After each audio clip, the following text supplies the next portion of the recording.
নমস্কার বন্ধুরা, আজকে আলোচনা করব টপিসেল 3% লোশন সম্পর্কে। এটি আমাদের চামড়ার একজিমা ভালো করে, অ্যালার্জি, গা চুলকানি, দাঁত হাজা ভালো করে, নখকুনি ভালো করে, জাঙের পাশে চুলকানি হলে তা ভালো করে। এছাড়াও আমাদের শরীরের আরও কী কী সমস্যা হলে আমরা এই লোশনটি ব্যবহার করতে পারবো, এর ব্যবহার করার সঠিক নিয়ম, সাইড ইফেক্ট, দাম, কম্পোজিশন সম্পর্কে সম্পূর্ণ আলোচনা করব। তো বন্ধুরা, এই টপিসেল 3% লোশনটি একটি clobetasol propionate and salicylic acid lotion. এটি Systopic laboratories private limited marketing করে। এটি দু রকম প্যাকিংয়ে হয়, 30 ml এবং 50 ml। একটি 30 ml টপিসেল 3% লোশনের দাম 104 টাকা এবং 50 ml টপিসেল 3% লোশনের দাম 149 টাকা। তো বন্ধুরা, এই টপিসেল 3% লোশনটি আমাদের চামড়ায় চুলকানি হলে, অ্যালার্জি, চামড়া লাল হয়ে যাওয়া, র্যাশ বের হওয়া, এই সমস্যাগুলির ক্ষেত্রে এই লোশনটি খুব ভালো কাজ করে। একজিমা ভালো করে, একজিমা হলে খুব চুলকায় এবং সহজে ভালো হয় না। এই একজিমাতে এই লোশনটি খুব ভালো কাজ করে। এই লোশনটি ব্যবহার করলে তা ভালো হয়ে যায়।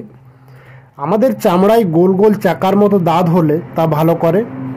আমাদের হাত এবং পায়ের আঙুলের গলিতে হাজা হলে এই টপিসেল 3% লোশনটি লাগালে খুব ভালো কাজ করে। এটি ব্যবহার করলে হাজা ভালো হয়ে যায়। আমাদের নখকুনি হলে, নখে ফাঙ্গাল ইনফেকশন হলে, নখ ক্ষয়ে যায়, এই সমস্যার ক্ষেত্রেও এই লোশনটি খুব ভালো কাজ করে।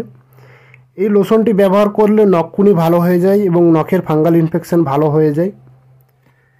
আমাদের জাঙের পাশে চুলকানি হলে বা র্যাশ বের হলে এই লোশনটি ব্যবহার করলে সেই র্যাশ ভালো হয়ে যায়। তো বন্ধুরা, এগুলি ছিল এর বেনিফিটস। এবার আলোচনা করবে এর সাইড ইফেক্ট সম্পর্কে। এটি ব্যবহার করার পর যদি ওই ক্ষত স্থানটি খুব জ্বলন করে, বেশি করে চুলকায়, লাল হয়ে যায় বা ফুলে যায়, তাহলে বুঝতে হবে এর সাইড ইফেক্ট হয়েছে। সেই ক্ষেত্রে নিকটবর্তী ডাক্তারবাবুর পরামর্শ নিতে হবে। বা এটি ব্যবহার করার পর যদি আমাদের কোনো রকম সমস্যা হয় তাহলে অবশ্যই নিকটবর্তী ডাক্তারবাবুর পরামর্শ নিতে হবে। গর্ভবতী মহিলা এবং যেসব মহিলারা শিশুদের স্তনপান করান তাদের ব্যবহার করার আগে অবশ্যই ডাক্তারবাবুর পরামর্শ নিতে হবে। এই টপিসেল 3% লোশনটি ব্যবহার করার নিয়ম বলতে, ক্ষত স্থানটি ভালো করে পরিষ্কার করে ধুয়ে নিতে হবে। তারপর ভালোভাবে শুকিয়ে যাওয়ার পর বা ঘাম ভালোভাবে শুকিয়ে যাওয়ার পর শুকনো অবস্থায় এটি ব্যবহার করতে হবে বা লাগাতে হবে। এইভাবে সারাদিনে 2 বার লাগাতে হবে। এছাড়াও এর ব্যবহার করার নিয়ম সম্পর্কে আরও জানতে ডাক্তারবাবুর পরামর্শ নিতে পারেন।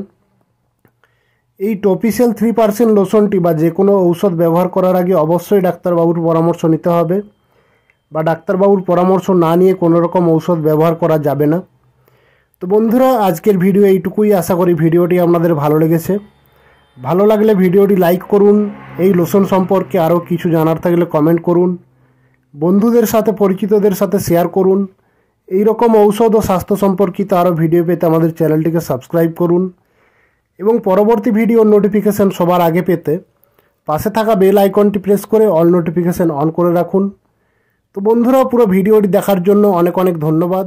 ভালো থাকুন এবং সুস্থ থাকুন।